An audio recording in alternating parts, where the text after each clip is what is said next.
BNP Dhaka মহানগর সহ 4টি মহানগর ও যুবদলের কমিটি বিলুপ্ত করা হয়েছে। দলটি বলছে মেয়াদ শেষ হওয়ার কারণেই এই সিদ্ধান্ত।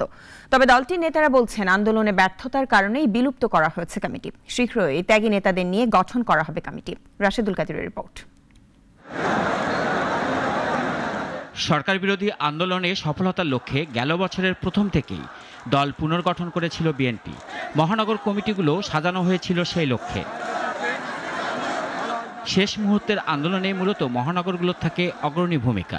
দলটির শীর্ষ নেতাদের আশাও ছিল এবারের আন্দোলনে মহানগর কার্যকর ভূমিকা রাখবে, তবে বাস্তবে দেখা গেছে তার উল্টো চিত্র। মহাসমাবেশে সহিংস ঘটনার পর গ্রেপ্তার হন শীর্ষ নেতারা, ব্যাকফুটে চলে যায় বিএনপি। আন্দোলনের মাঠ থেকে পালিয়ে যান মহানগর ও যুব দলের নেতারা।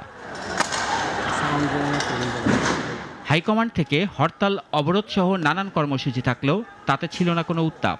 আন্দোলন ব্যর্থ হওয়ার পর থেকে প্রশ্ন ওঠে এসব কমিটির নেতাদের নিয়ে।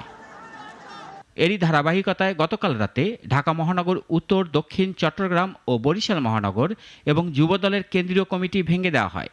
দপ্তর থেকে দলের জ্যেষ্ঠ যুগ্ম মহাসচিবের স্বাক্ষর করা বিজ্ঞপ্তিতে এ তথ্য জানানো হয়। দলটির পক্ষ থেকে জানানো হয় মেয়াদ শেষ হওয়ায় কমিটি বিলুপ্ত করা হয়েছে। তবে দলটির সিনিয়র নেতারা ক্যামেরার সামনে কথা বলতে না চাইলেও জানান আন্দোলনে ব্যর্থতার কারণেই এই সিদ্ধান্ত।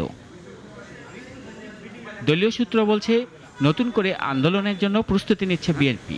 সেই লক্ষ্যে ব্যর্থ এসব নেতাদের বাদ দিয়ে ত্যাগী নেতাদের নিয়ে দ্রুত নতুন কমিটি ঘোষণা করবে হাইকমান্ড।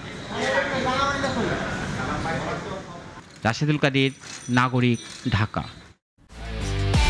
একমাত্র ওয়ালটন এসি দিচ্ছে 1 বছরের রিপ্লেসমেন্ট গ্যারান্টি এবং কম্প্রেসারের 10 বছরের গ্যারান্টি।